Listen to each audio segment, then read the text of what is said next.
Hello and a warm welcome to the Inclusive Spaces seminar series at the Bartlett, which is the Faculty for the Built Environment here at UCL.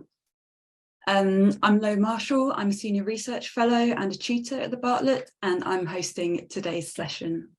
Inclusive Spaces is a monthly online event series led by the Bartlett Equality, Diversity and Inclusion Group, where we explore disability, race, gender, LGBTQI and many other dimensions of diversity and discover how they intersect with the built environment around the world. Today you've joined the March edition for Inclusive Spaces, which is on the theme of trans visibility and cities. Before we begin, there's a little housekeeping to go through. This session is captioned live by a professional human captioner, and if you wish to view the captions on a separate browser window, please click on the link that's shared in the chat. This event is being recorded, and the recording and transcript will be added to the Bartlett YouTube channel and forwarded to registered attendees after the event. And just a reminder that this event follows UCL's Code of Conduct, which seeks to create an inclusive experience for everybody.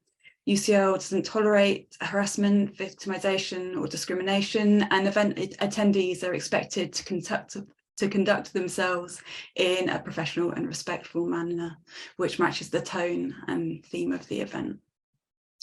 So I'm going to start by introducing the theme today a little bit and our guests, who will then each speak for about 15 minutes. And this will be followed by a discussion and some questions.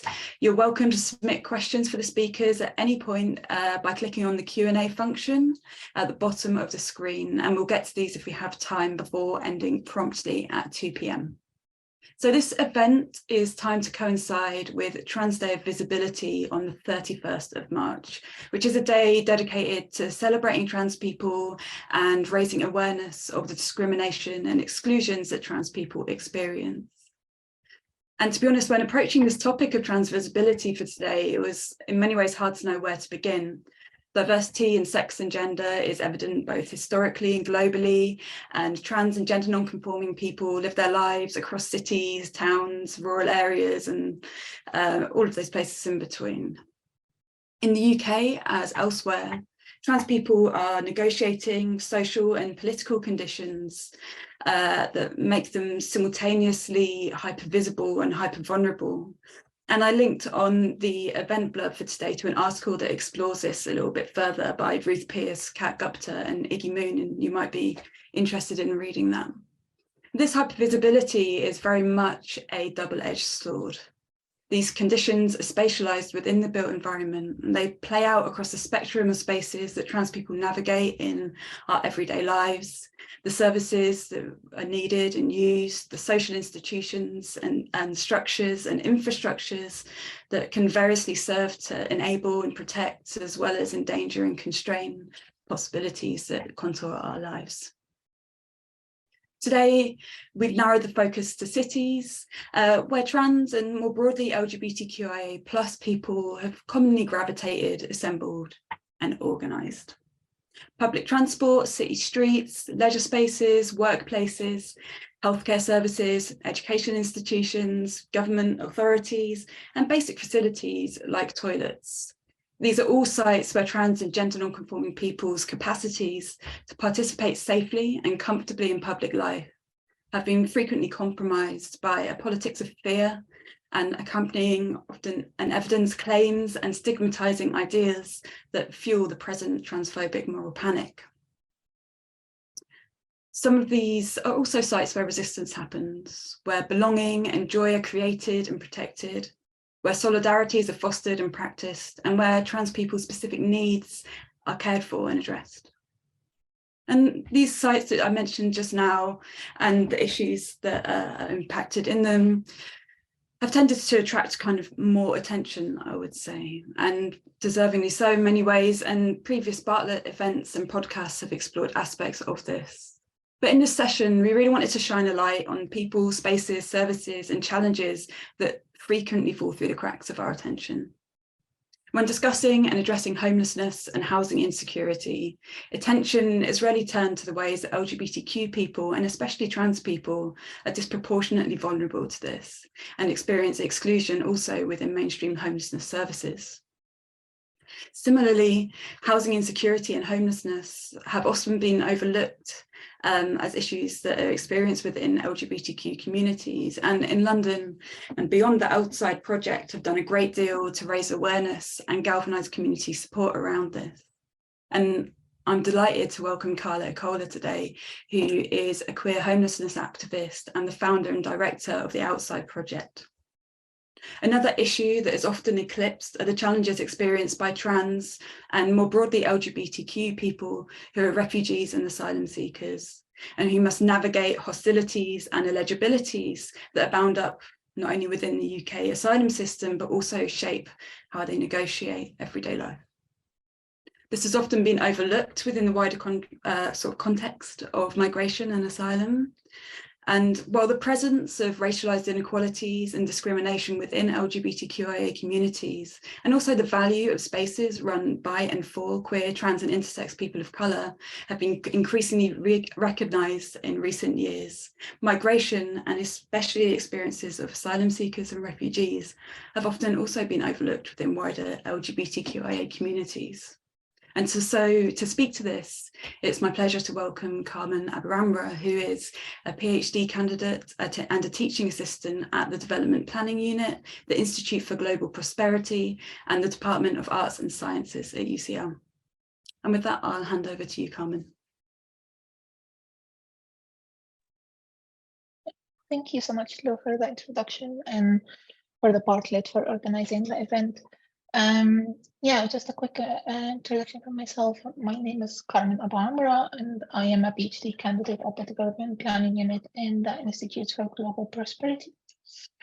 And my research is focused on the relationship between spaces, migration, and experiences by LGBTQ people migrating here to the UK, and particularly in relation to questions of subjectivity, belonging, and home as well. And today I'll be talking a little bit specifically on the experience of refugees and asylum seekers. However, I do want to emphasize that at this particular moment in the UK, it is the experience of refugees and migrants in general have been quite disrupted by new laws and bills that have been introduced by the current government to criminalize asylum. So we do have a new immigration bill that have been brought forward by the Home Secretary that would make it illegal for many people to claim asylum here in the UK. And this is a trend that has been increasing also in other parts of Europe, where securitization, criminalization of asylum, and criminalization of solidarity as well has been an issue on the rise for the last few decades.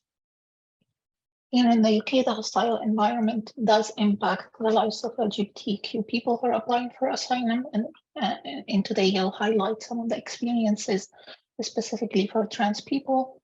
However, those issues and those struggles are connected between LGBT people at large, but also refugees and migrant communities here in the UK who are impacted by the hostile environment. Okay, so to start, I'll do a quick introduction on how the asylum system in the UK works, specifically in relation to claims based on sexual orientation and gender identity. So in the literature, usually referred to as SOGI. And most of, the claims made for asylum are usually based on the 1951 Refugee Convention, which defines a refugee as someone who is unable or unwilling to return to their country of origin owing to a well-founded fear of being persecuted for reasons of race, religion, nationality, membership of a particular social group, and political opinion. Historically, people who are applying for asylum based on sexual orientation or gender identity have used the membership of a particular social group as the entryway for applying for asylum. And so in their claims, they are required to prove two things. One, the membership of a particular social group, so proving that someone is gay, lesbian, bisexual, trans, and so on, and proving a well-founded fear of persecution. So there are those two elements that quite important in determining cases. And we will see a little bit as we speak today how questions of visibility impact this idea of proving membership of a particular social group. While this convention was introduced in 1951, claims based on sexual orientation and gender identity have not really been accepted until 1981. So in the Netherlands, this was the first case at that time, and there was very few cases since then until the early 2000s. In the UK specifically, the first case that was accepted was in 1999, so only 24 years ago or so, and until 2010, so between 1999 and 2010, the rejection rate for claims based on sexual orientation and gender identity have been 98%. So extremely high, 98% of cases were rejected. So while some cases, very, very few, were accepted between 1999 and 2010, the majority of cases have been rejected within this time. The change that happened in 2010, I think, relates very well to today's theme, for the question of visibility specifically. So the reason why claims were rejected between 1999 and 2010 was this idea of discretion. So the Home Office used this idea that gay men, lesbians, bisexual, trans people, and so on are able to hide themselves, to reduce their visibility, to maintain their presence and experiences within their homes, possibly private beaches or parties or private rented spaces and so on. However, that it can be maintained and contained within the private sphere, and that it doesn't need that sexuality or gender identity do not necessarily belong to public life. And so that LGBT people are able to be discreet, to respect the social norms of a particular location, and based on that can remain safe. And based on that assumption, the Home Office have rejected the majority of cases within that time, owing to this idea that people can be discreet and that access to community spaces, just simply living one's life and openly going to work or to social events and so on is not as important. And so people can be discreet and through that maintain safety. In 2010, this logic of discretion was repelled in a court case titled HJ and HT versus the Home Secretary, in which the UK courts have decided that sexuality and gender identity are an essential part of one's own life, and that people have a right to private and public life in a way that allows them to, that it's not legal to require them to be discreet for safety. And while the logic of discretion will not stand in courts anymore in the UK, it's still used by the Home Office. As many of the people who are working on migration and refugee issues in the UK are aware, the Home Office approach has generally been reject first and then on appeal, which is something that not everyone might have access to. Then people might have their cases heard in court and through that get a positive case.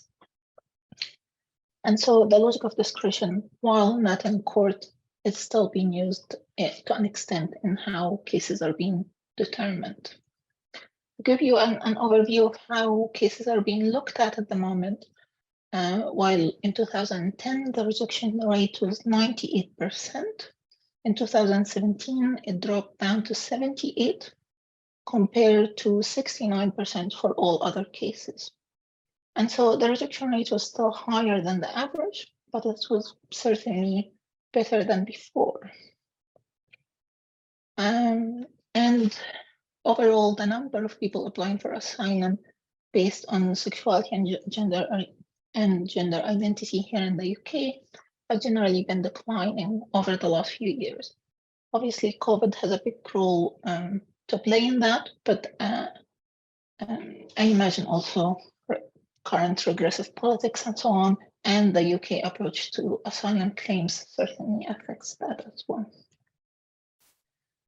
Okay, so a few other points that are important before I move on to talk specifically about the role of space in this experience of asylum, which is the UK still operates on this idea of indefinite detention, in which asylum seekers who are waiting for a decision in the UK can be kept in detention indefinitely until a decision is being made. We've seen cases where LGBT people have been in detention for on and off for 14 years, for example, before a decision was made. While those are extreme cases, it's still lots and lots of refugees are in indefinite detention in the UK.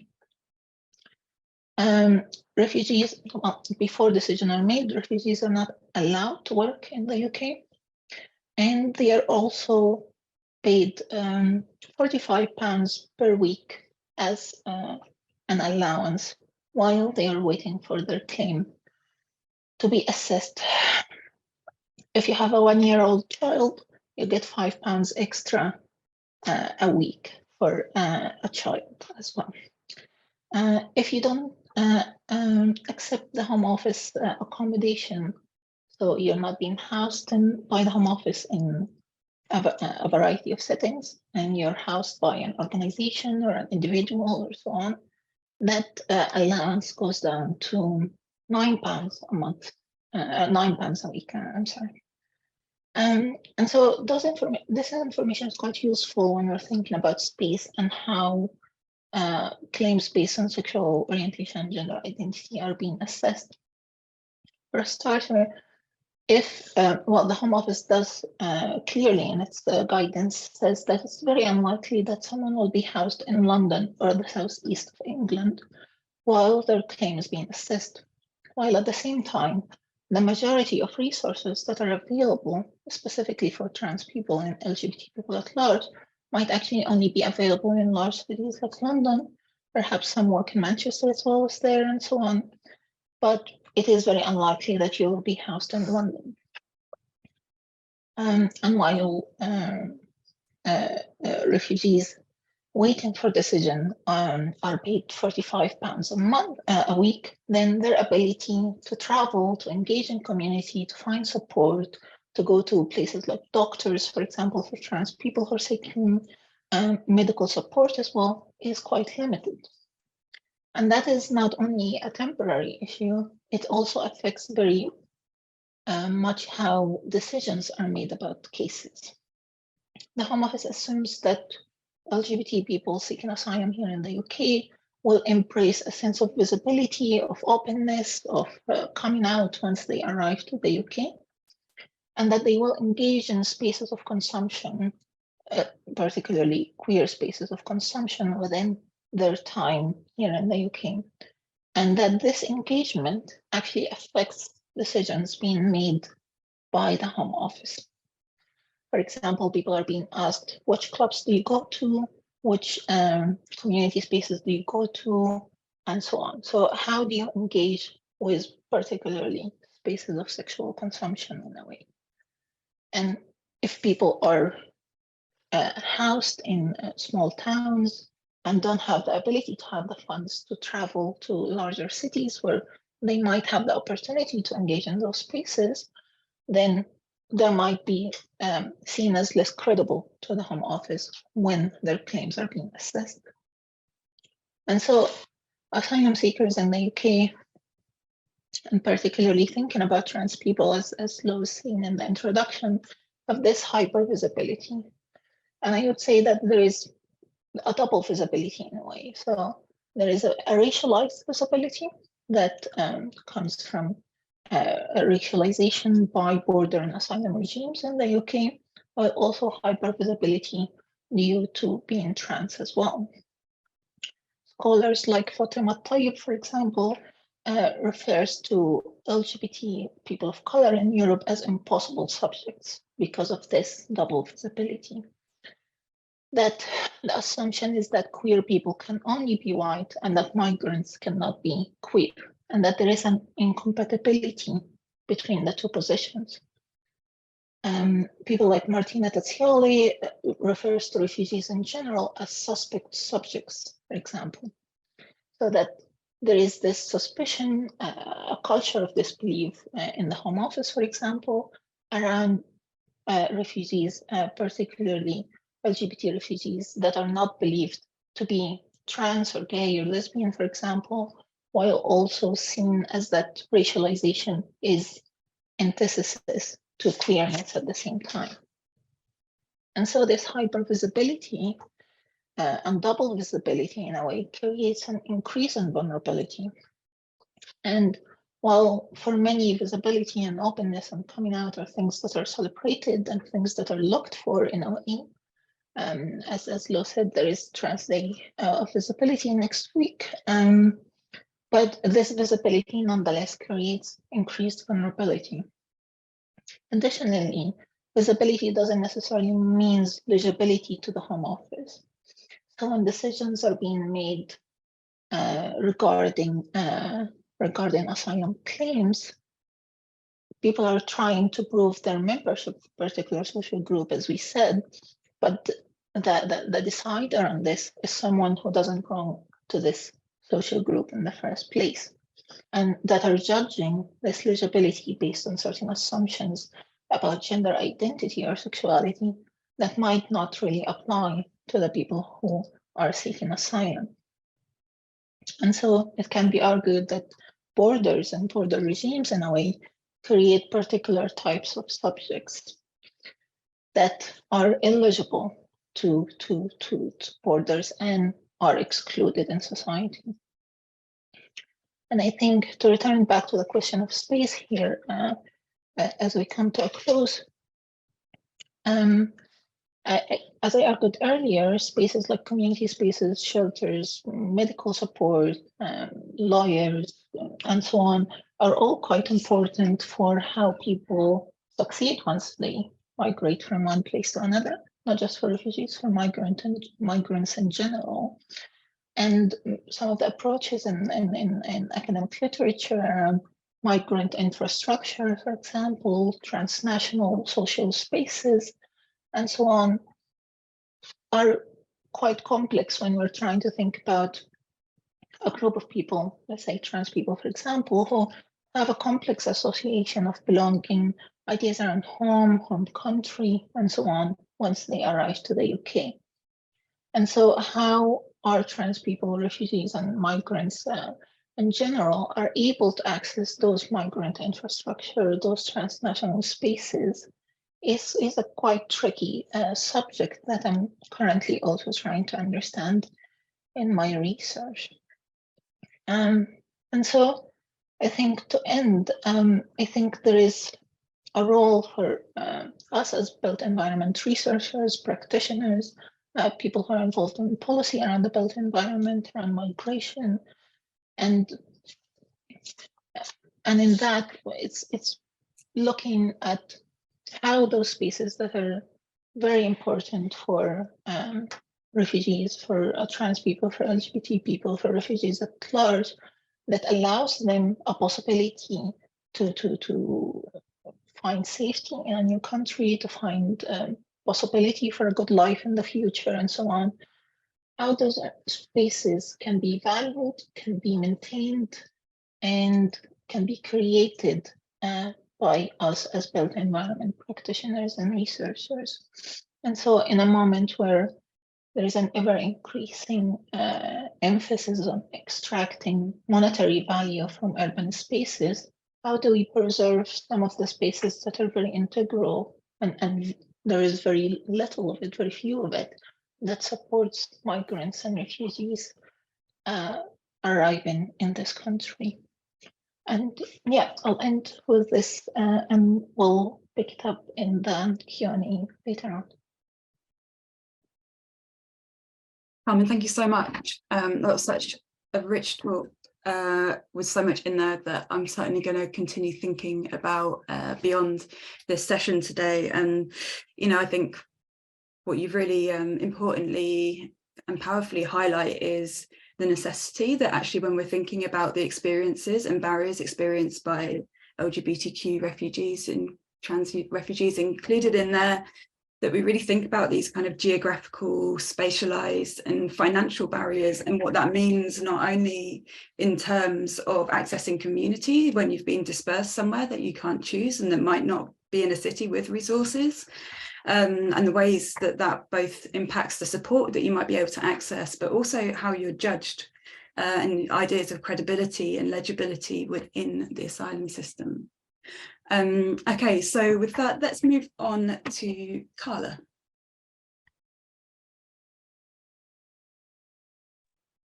Hi, just going to share my screen with you. I'm actually in the LGBT Centre at the moment, so if you hear a bit of noise in the background, that's a session that's happening downstairs. Sorry about that.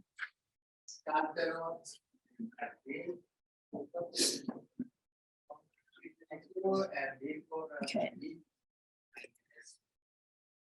So just to start with, as an introduction, hi, my name is Carla Okola. I'm the Managing Director for the Outside Project. We began in 2017 as a group of friends that you can see at in the corner there, just outside a bar that's probably closed down now. We worked in the homelessness sector together, and we were also activists. So we were going to different activist spaces across London. We decided to get together and create our own space for LGBTIQ+ people who were homeless in London. This initially started as it was a kind of a pilot. We just wanted to open a space over the winter period, 2017, just to test the need for what we already understood there was a need for this, but we needed to kind of test the need for it to demonstrate the use of the space. So we got together, we created our mission statement and just outlined a few of the things that we really wanted to achieve during that pilot, and how we wanted to grow and develop into a full-time service that was year-round, that had permanent premises. We expected at this time in 2017 that this would just take like one phone call to a very rich queer person, or we just needed to highlight this issue and we would get like a huge amount of support, and this would grow very quickly in the space of a year, and we would have our permanent space and we'd have our permanent shelter. But obviously, you know, and I'll talk you through, it actually took much longer. But this is kind of where we started. We took some research that was developed by Lucy Pedrick, that an included report, just to demonstrate the need for our project. And we created a steering group. So we did everything kind of right. We got people from the homelessness sector that we'd already worked with, that could kind of vouch for what we were doing and guide us in a lot of ways. And we spent several months really just having those kind of steering group meetings and yeah, just kind of trying to get our stories out there as people with lived experience and professionals that could see this gap within the sector.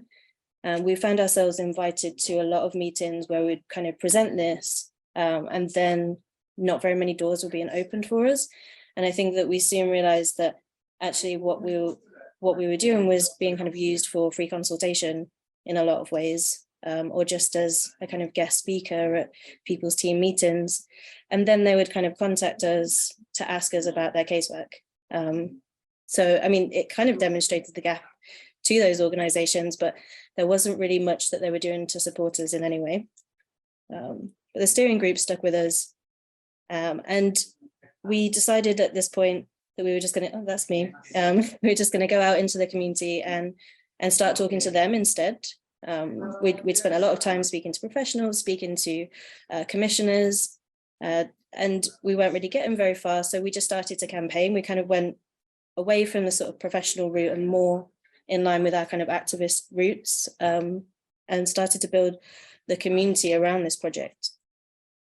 And we spent the whole of the summer in 2017 at cabaret shows, pride events, and people shaking buckets and making speeches, and really just bringing the kind of experiences of homeless LGBT people into the bars and the cabaret shows and the punk gigs. And, you know, a lot of people were coming to us after those events and talking about their own experiences of sofa surfing, of sleeping in their workplaces, and not recognizing themselves as being homeless at that point.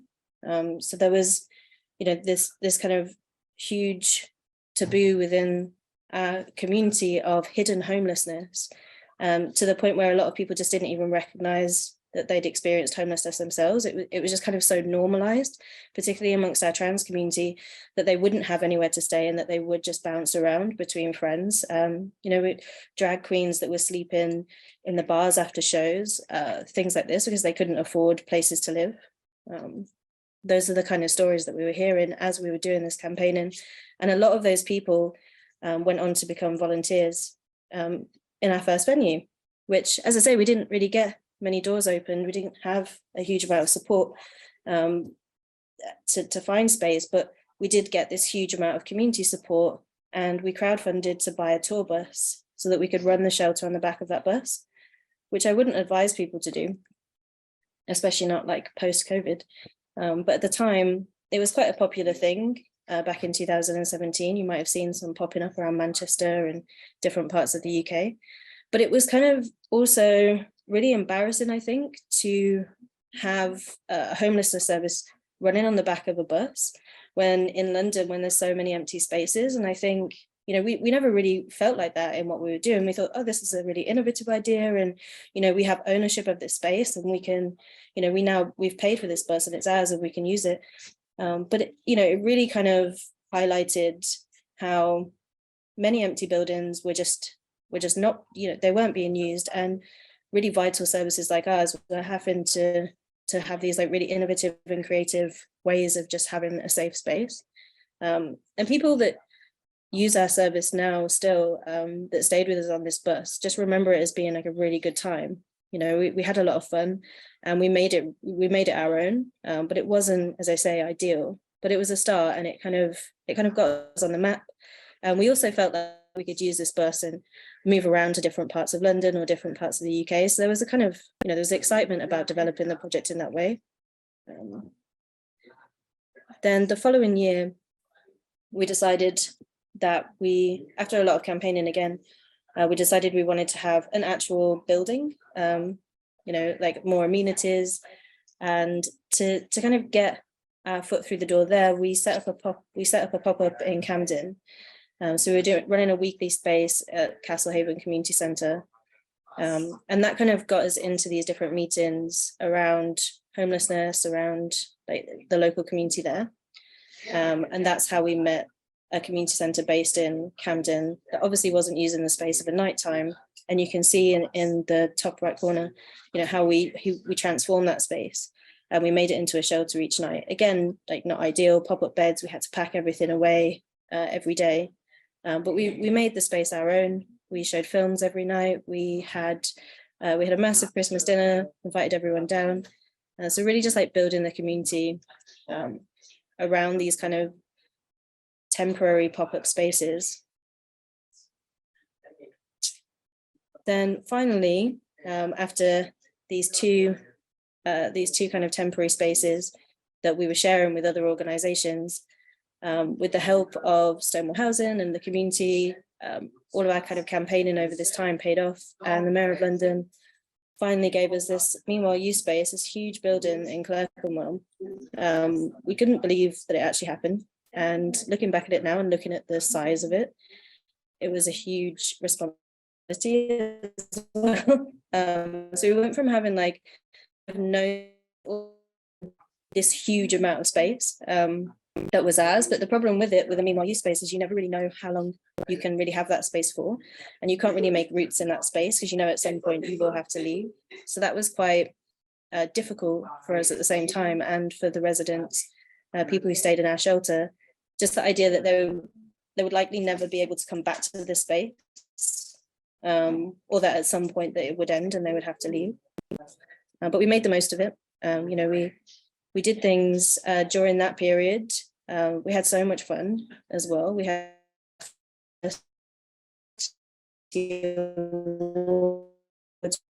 award show to different. We got everyone together, did protests, we did pop-up shops. Like these were times, and these pictures here are from late February, early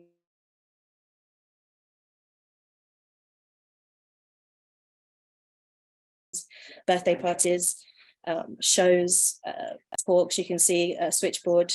We're doing a kind of conference with Opening Doors and the Outside Project based at the fire station.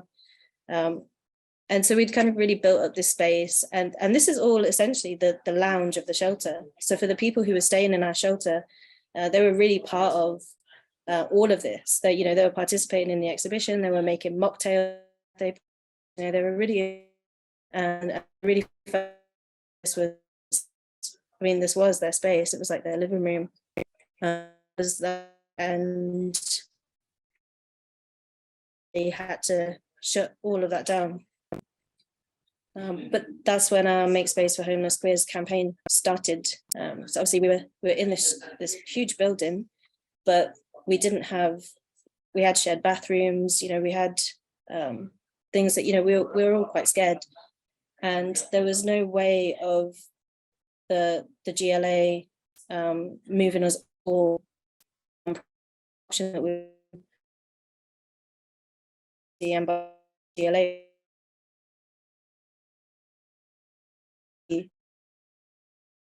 the fire station and have a place of safety during COVID, then we would have to separate. And so as a team, we had to make that decision of like whether we would stay and go into lockdown together, and put that to the house. And they all agreed that they would prefer to stay in lockdown, as a community, than go into the kind of hotel where they would have 3 meals a day. Sweet. But yeah, so it was quite a terrifying time, but we managed to, thanks. We managed to make it happen. We managed to keep COVID out of the space, and we drew from the community again to support us in campaigning for additional hotel room spaces for people who are more vulnerable. We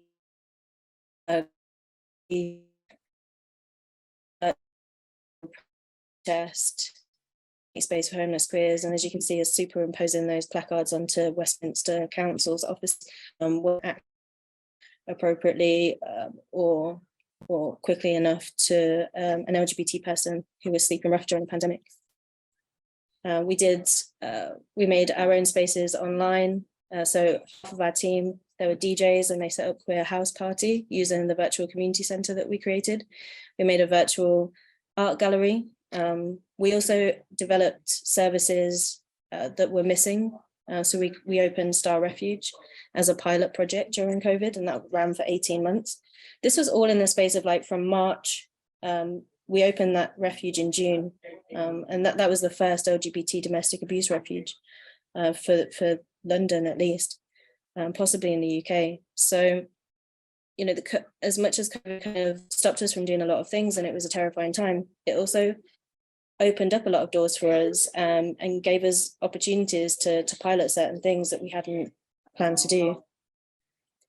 But we eventually had to leave the fire station. Unfortunately, we weren't able to reopen it. COVID went on for such a long time, but it meant so much to the people that stayed there and to our community. We've created this whole project around it. The fire station has its own flag. It's such an important community space, and we've got our own photography book from the pictures that were taken during lockdown from the guests that stayed with us and had this exhibition. So it wasn't just a case of like packing up and leaving. We've had to, not had to, but we felt that the need to continue to do like these kind of workshops and have these conversations about the space. It meant so much to everyone, the community groups that were based there. And I can't talk about the emergency hotels too much. It's such a depressing time, as you can see from these pictures. But that was like, that was kind of space that we were sort of forced into because of COVID. We tried to make it by putting our own kind of posters up and flags, but it just wasn't a thing. It just wasn't really a community space at all. It was everyone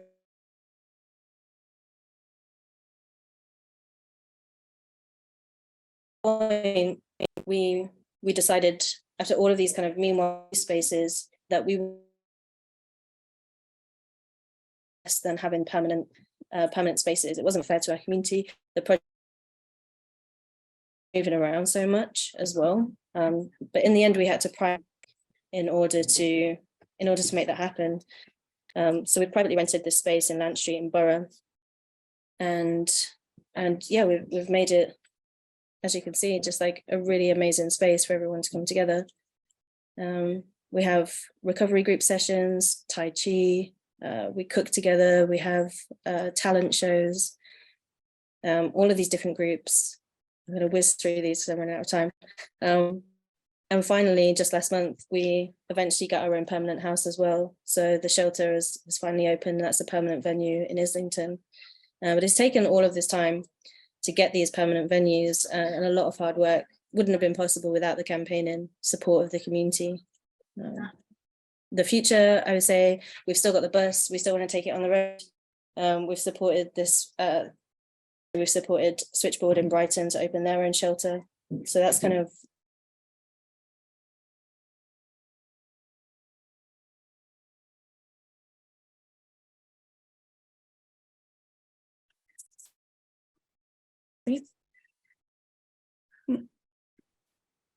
Great, thank you so much, Carla. Again, really rich presentation, and I mean, there's so much in there that it's hard to really summarize it, but I really, it was great to see all of the different spaces that you've worked in and moved through, as well as kind of have insight into the sort of behind the scenes stuff of how you've organized and your journey in that sense. So a question, well, actually, first of all, do you have any questions or responses to each other's presentations? And before we go there, just to say, if anyone's got in the audience has any questions, please use the Q&A box to write those in. But yeah, any questions for each other or responses? I think there's some interesting crossovers. Yeah, I mean, I was just going to say about the kind of exclusion of LGBT people seeking asylum from London.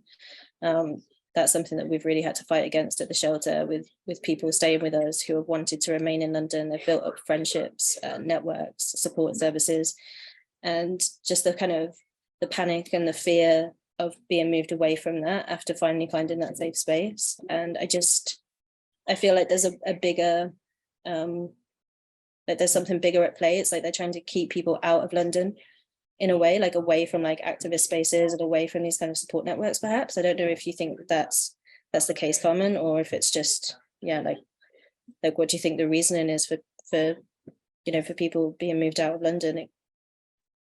Yeah, thank you so much, Carla.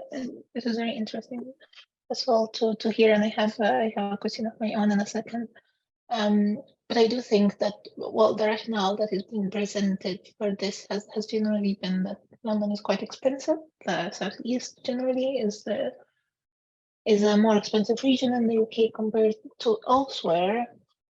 I think the Home Office was the last few Conservative governments have generally tried to house refugees while they are awaiting a decision, either in detention centers or in hotel and hostels, sometimes in military barracks and in conditions that are certainly not suitable for people living living there, including people with dependents and children as well. While I cannot say with data that the Home Office is necessarily trying to keep people away from London for not accessing services and support and activist spaces and lawyers and so on, but I think there is certainly an attempt at isolation that is at play, perhaps not necessarily in those terms explicitly, but we can see in the last immigration bill that was introduced by Suella Braverman, that the attempt is essentially to prevent asylum seekers and refugees from accessing the legal system. So they are not, people who arrive in certain ways to the UK might not be allowed, for example, to to appeal, to make a claim for asylum in the first place, or access protections based on human trafficking and modern slavery and so on. So there's certainly an attempt at demonizing refugees at large and isolating them from services and support and so on. And in the last immigration bill, that is certainly something that is more explicit as well. I think just listening to your experience of trying to find a space where this might work, and considering the provocation that I was asking at the very end of my presentation as well, like how do we find those spaces where people are able to maintain very important services like shelter, while also there is all of those pressures around economic use of space, what is seen as profitable, what is not, what is seen as appropriate land use and what is not.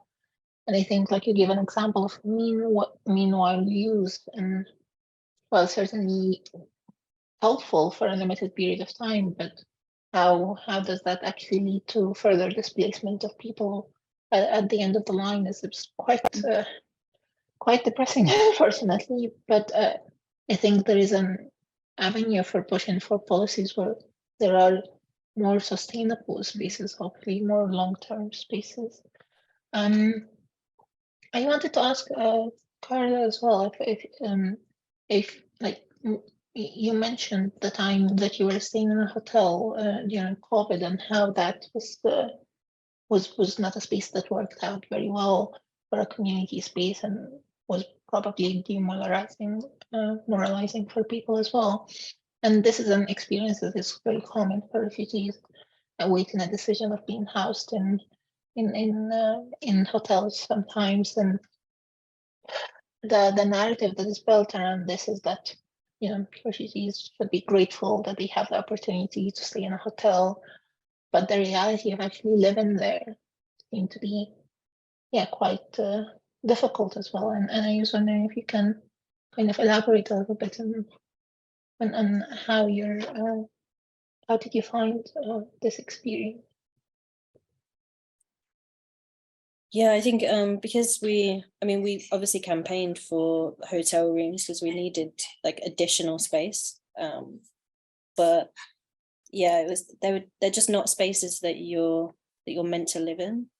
You know, they're temporary spaces that you stay for like travel. It's just like, it's such a contrast, especially like the hotels that we're staying in. You have all of these kind of like tourism leaflets in the kind of reception and stuff, and it's just, I don't know, there's just something like just even more depressing about staying in a space that you're supposed to be there, like kind of enjoying yourself. And there was no kind of communal spaces, or the communal spaces felt, you know, like, especially everyone had to be like wearing masks, and like, it was just very clinical. It was not like the outside project spaces.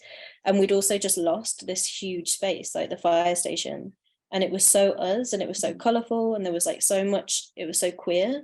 And then we kind of just went into this very bleak, depressing, cheap hotel, essentially, out like far in East London. We just felt like, you know, all of the guests, the whole team, it was just very kind of, we were glad to have the emergency bed spaces in Soho from our own campaign.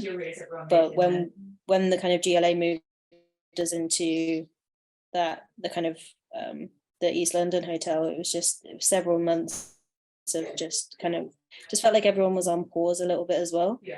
You know, there was like no movement from that space. There was nothing motivating. There was like a real lack of community. It felt. We put a gazebo up, and we had like coffee mornings outside and things like this, but it just wasn't the same. And I think, you know, and we're working with people who are still stuck in the kind of hotel sort of system because of the asylum process. And I just think it's so damaging for people's mental health. Like they need to be in community spaces, or like actual homes where they can make themselves food. You know, they can, Thanks so much, both of you. So let's pivot slightly, and sort of motivated by it, there's a few questions that have been asked that in different ways have invited us to think, how can we move forward in ways that are more positive, whether that be as researchers and academics? How can we help to address issues that people are experiencing, but also thinking about questions of LGBTQ people's kind of safety and in public spaces, and how people like local authorities might be able to actually implement things to make those spaces more inclusive. So yeah, I guess kind of thinking broadly about public space, but also a little about maybe specific spaces and services, and how as a kind of community of people who care about these issues, we might kind of collaborate as well.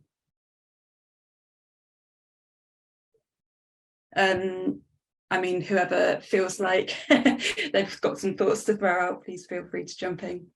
I mean, I can talk about like research. I think I know you probably know how I feel about this already. There's like so much research around LGBT, like just like homelessness, and it just seems like this endless stream of research that's being like churned out, and there's no action from like local authorities or like to actually create spaces or to make change.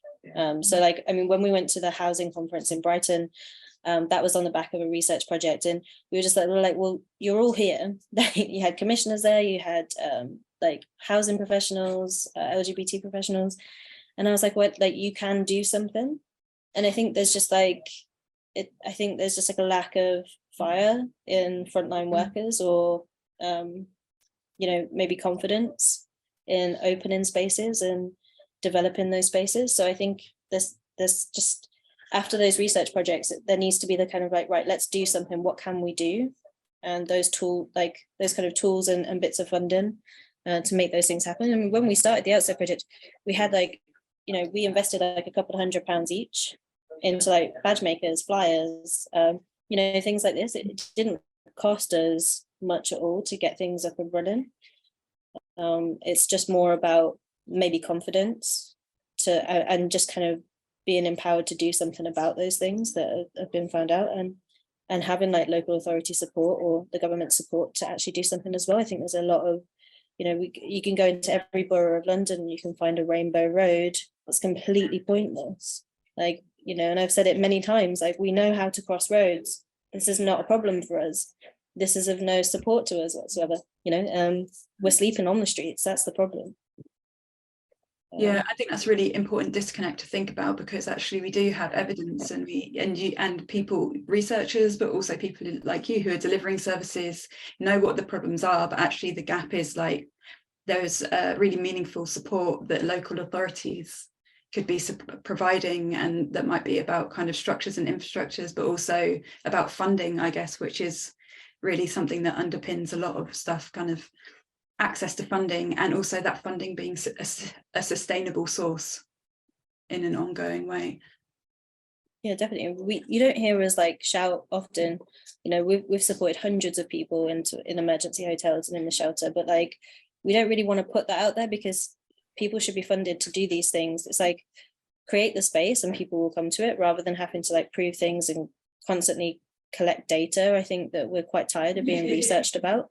Like I know myself as like a young homeless queer person, that I'm not anymore, it's been like 15 years, but the amount of times I've been asked to participate in a research project about my experience, and it's just like I'd much rather people take action.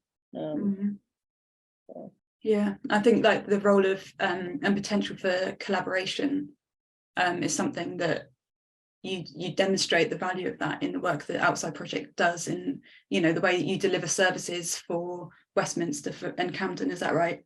And you have a relationship with the GLA who have supported you, and I'm sure there's complexities in those relationships, but it does show the need and the value of those kinds of solidarities and collaborations. It's interesting that Westminster came to us to commission us to do outreach after we did that virtual protest. Right, so it's just like you have to take action in order for them to, I think that's, I think that is really interesting, and that kind of relationship between kind of service provision and activism is something that we could definitely have a kind of much bigger conversation about. Carmen, have you got any thoughts? Yeah, I realize we're almost at time, but just to say that I echo a lot of what Carla was saying, and obviously there is sadly an over-researched sometimes on certain topics, populations, in a way that might, I think there is a value for knowledge in its own terms, but you're engaging also with real life people, not just texts and archives and so on. And so having a level of purpose in research, I think, is quite important, and hopefully in the ways that collaborations are being built towards something that is more transformative, I think, is quite important. And to mention specifically on collaboration, like councils like Camden or Westminster, for example, like, they obviously had their budgets being cut by 60% or so since 2010, and so their ability to provide services have went down significantly. And sadly, how that has been substituted was through charities, through activism, through various community groups that are providing what the state should be providing in the first place. And while we're in this unfortunate reality, there are certainly people within councils that are trying to make things more, to make a change, and finding those avenues and room for maneuver can be quite important.